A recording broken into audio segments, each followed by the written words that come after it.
Shorts. Local men are much less reserved than Germans or Norwegians when it comes to someone like her. I said cheerfully, "You have a fan club." She smiled flirtatiously and said, "It's just for you." A guy who had just walked past us came across the mailbox. That was our marriage in a nutshell. Some men view their wives as trophies, living proof of their manhood. I never saw Brenda that way. She was my age and my partner. Her beauty was only one aspect of her contribution to our relationship.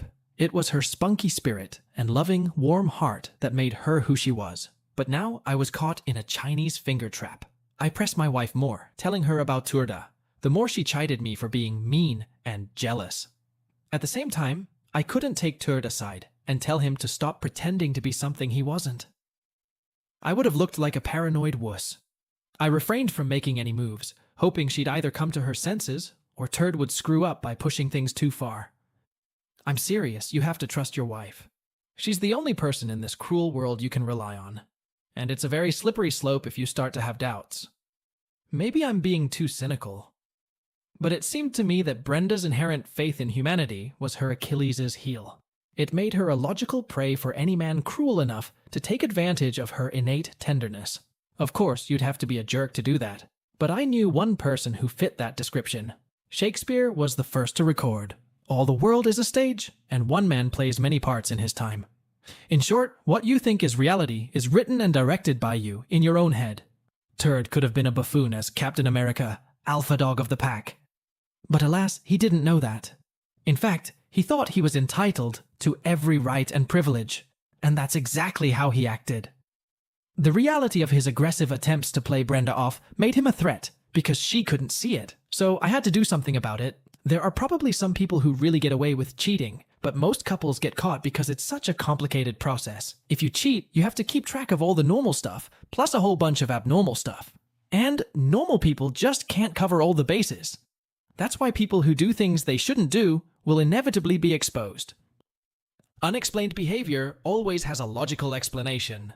This truth applies in every area of life. For example, this is how scientists discovered the planet Neptune. They noticed that the orbit of Uranus was deviating from the norm, made calculations, and discovered that Neptune was pulling behind it. This is why the phenomenon of hidden influence is called the planetary body principle. The same concept applies to fraud. There is always some evil agency behind cheating normal behavior. Watching Turd and Brenda socialize at parties, I could see him trying to pull her into his orbit. So I made the decision to cross the Rubicon. I used the 6 days before the next party to visit the market and purchase a simple package of a middle-aged man. I did it harmlessly. After all, if you start buying military-grade hacking tools at a bazaar, on the deep web, you will quickly become a person of great interest to agencies, both foreign and domestic. I threw a hack attack at the next barbecue. I sat with the rest of the weirdos, and Turd hung around looking like someone had touched his dog. Brenda watched him carefully as I asked her not to. I scanned Turd's cell phone. Naturally, it was wide open. He never bothered with such silly problems as protecting his phone from the likes of me. Of course, the only reliable way he could protect it from me would be to run it over with his car. But I digress. It took less than a minute to drop my pet on Turd's cell phone. He immediately sent Brenda a picture of the adorable kitten. The flying monkey was hidden in the steganography. She opened the picture and gave Turd an adoring look. Everything else was done by the rootkit she'd launched while doing so. Turd looked confused, as he should have, because they both had no idea how much invisible crap I'd just added to the background processes running on both their devices. From now on, everything they did, photos, calls, and texts, would be under my control and recorded in a cloud account I owned. I looked at my wife, who was comforting Tadwell. She was wearing a short sundress with fabulously long tanned legs sticking out from underneath. She radiated life and happiness. I felt a rush of melancholy. I said to myself under my breath, "Brenda, I hardly knew you." It was a paradox of paradoxes. I wanted to know, I needed to know, but I didn't want to know. Healthy people don't dwell on life-destroying events like this. It proved that I wasn't as cool and self-sufficient as I pretended to be. The world is a tough place, and a good marriage helps you through all the hardships. It gives you a companion and a friend, no matter the threat or circumstance. So I really wanted to write off my suspicions as simple paranoia. I could live with a low opinion of myself. What I could not bear was a discovery that would cost me an orderly and happy life. A figurative symbol of two people's commitment is their willingness to limit their relationship to each other. Seriously, you can't share your personal self with more than one person and maintain a special bond. And you can't trust someone who thinks you can. The problem is that humans are not naturally monogamous. Therefore, it takes a conscious act of will to remain faithful. Strong and moral people will keep their promises. People without honor will not. Therefore, in many ways, fidelity is a litmus test of a person's character. I had known Brenda for a very long time and understood how important personal integrity was to her. So I couldn't imagine circumstances in which she would willingly sacrifice her precious self-esteem, especially to scratch an itch. Theoretically, of course. But if you're secretly trying to learn something, you shouldn't be surprised when you learn something new. But I was surprised. The fateful call came at 9:23 a.m. Monday morning after the party. It was Dickhead. Humble gratitude oozed from every pore. Brenda, you're the only person who understands what I'm going through. I don't know what I would have done to myself if it weren't for your love. It's so hard for me to stay away from you, knowing what we've shared. My heart dropped. Brenda said with desperation in her voice. I've already told you, Richard, that I don't love you. I love my husband. I'm only doing this to help you adjust to your new life without Polly. What do I do? My brain went into attack mode, Turd said with regret in his voice. I know that. But it's the only thing keeping me afloat. We can get together soon. I really need your special comfort. Brenda said, her voice softening. I understand. I'd feel the same way if I knew Davy was circling the drain. We can meet one last time. But you're going to have to go through this without my help. I don't want to lose my marriage because you can't handle it. Seriously? That woman was completely delusional? The rest of the conversation boiled down to arrangements. Tudwell was going to come to Holloman on some Air Force business and wanted Brenda to meet him in Alamogordo the following Wednesday. That was over 200 miles away. So it must have been a safe distance to meet, Brenda pondered. But Turd's pathetic whining eventually overcame her resistance. Brenda's company owns a fleet of small two-seat helicopters. They use them to fly around their territory. In order to take part in the game of real estate development in New Mexico, you will have to do this because the desert places are not so close to each other. So Brenda had a private helicopter pilot's license and was used to flying to different places. It was one of her most interesting quirks. She could easily fly to Alamogordo and back in one workday. You might think my wife is either a complete idiot. No one with an IQ above room temperature would fall for Turd's bullshit. But this man has been harassing her for God knows how long to intimidate her. Apparently he's succeeded. Brenda was innately kind, heartfelt, and sentimental. She loved puppies and kittens and cried at every heartwarming movie. Unfortunately, she was also willing to fool herself into believing that people meant exactly what they said. The call ended with Brenda saying, I'll meet you at the usual place, but this is the last time. Turd replied with tears in his voice. Yes, I know, and thank you. My initial reaction was a confused, vacant-eyed, oh shit. Look, the kind Wile E. Coyote always gets when he discovers he's run off a cliff.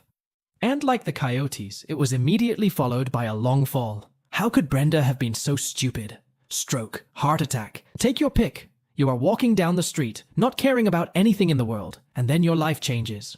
All your previous certainties evaporate and are replaced by a terrible and all-consuming feeling of desolation and hopelessness. That's how it is with me. The first explosion of anger was directed at myself. I had underestimated Turd. He was such a caricature of a man. I assumed everyone could see right through him. But, of course, I wasn't present for the long hours he spent at our kitchen table, painting a different picture for his wife. Turd must have convinced Brenda that he was sensitive and sincere. Underneath all that crap was a genuinely nice man. In fact, he may have used what Brenda knew of his asshole personality as a form of mental jujitsu to convince her that his obnoxious behavior was meant to protect his gentle self from the hardships of a cold, cruel world. It would be a godsend for Brenda. Since Turd's social development didn't extend beyond the age of 14, it probably didn't occur to him that there might be consequences. I'm not a physical type, but I do have a certain set of skills, and I was planning to shit on Richard Tadwell from a very great height. It was Monday. I had business at Sandia, but the rage burning in my heart demanded satisfaction. I didn't know the whole story yet. What's more, I wasn't even sure anything had happened at all. My little pet hadn't unearthed any new information since Monday morning. Nevertheless, I prepared for the worst. I was going to be in Alamogordo until the last act, because I had to officially finalize the settlements with Brenda. Then I could agonize in peace. Of course, my decision to wrap things up on Wednesday meant that I would have to endure 2 nights with a woman who was doing her best to appear to adore me. Psychologists call this cognitive dissonance. This means that people combine contradictory facts into a convenient truth. In essence, a person divides themselves into 2 conflicting identities. Tonight I dealt with the real Brenda, the faithful and loyal one. The short-lived version of cheating only came up when I wasn't around. I tried to see a single sign that my wife was thinking about betraying me. All I saw was love and loyalty. Her eyes shone with devotion when we ate at La Crêpe Michel, a small place we prefer because of the vegetarian dishes. She truly believed her lies. It made me wonder if she was crazy. Perhaps the stress of adultery turns a person into a nutcase, especially if they are a decent person at heart. Even then, temporary insanity can serve as a defense, but that's not the case with adultery. I could have begged Brenda not to go, told her I knew the whole story, but nothing about our situation would have changed. She was past the point of no return. So my goal was retribution, not reconciliation. Tudwell was to be severely punished, and it would be a true example of hacking. First, I needed pictures. Then I was going to expose Turd's sordid life to everyone on his contact list: wife, mother, pastor, all the way up to the commander and possibly the Secretary of the Air Force. The beauty of it was that I didn't leave any fingerprints. I mean, the incriminating evidence was sent by Turd's own cell phone. He'd know it was me. And everyone else would be wondering why the guy decided to end his career and his personal life. Having access to a man's fate in one hand is exhilarating. Then I'd really kick his ass. By the end of the day, Turd would have 150 new mortgages and a couple thousand new Visa cards. Besides, Interpol and the FBI are going to want to talk to him. After the fruits of this atrocity fell to the ground, I planned to send the dude a note, no doubt to his new address under the bridge abutment. Really, Tud, don't thank me. It was my pleasure. Revenge really is best served cold. I left for work at the usual time. Brenda was as beautiful and vital as ever as she kissed me goodbye. I just couldn't understand it. The love in her eyes was genuine. She was going to have to explain it to me the next time we talked. Of course, that would be east of Eden after our expulsion from the garden. The trip takes 4 hours by car, so I didn't get to Alamogordo until closer to 2 o'clock in the afternoon. Time-wise, it's more like an hour and a half at 120 miles per hour. Brenda's Dinely H3 was parked in the desert behind the Quality Inn and Suites on White Sands Boulevard. It was the yellow and white car she especially likes to fly.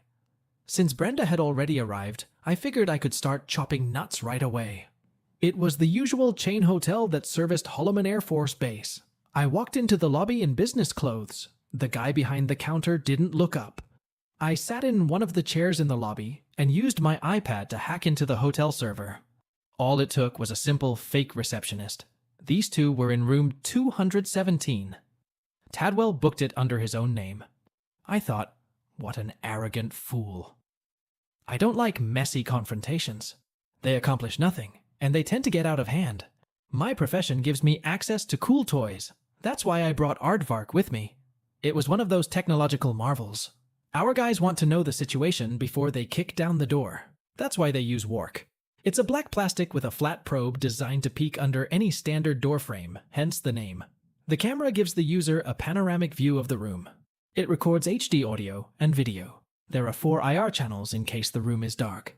This will give me everything I need to take down Tudwell. I heard joyful sounds as I introduced this thing into the room. Brenda is very loud and boisterous when she does this. I could hear her proclaiming, "Oh yeah, that's it." It made me freeze for a second, and the horrible knot that was now forever tied in my stomach twitched painfully once more. Still, it made me feel good to hear it, because it hardened my heart. From now on, there would be no turning back. They left the curtains open. After all, it was the 2nd floor, so the scene was well lit. The hot desert sun illuminated my beautiful wife. Honestly, I didn't want to look at it. I had everything I needed. So I pulled out the device, put it in my backpack, and walked down to the Starbucks in the lobby to await my fate.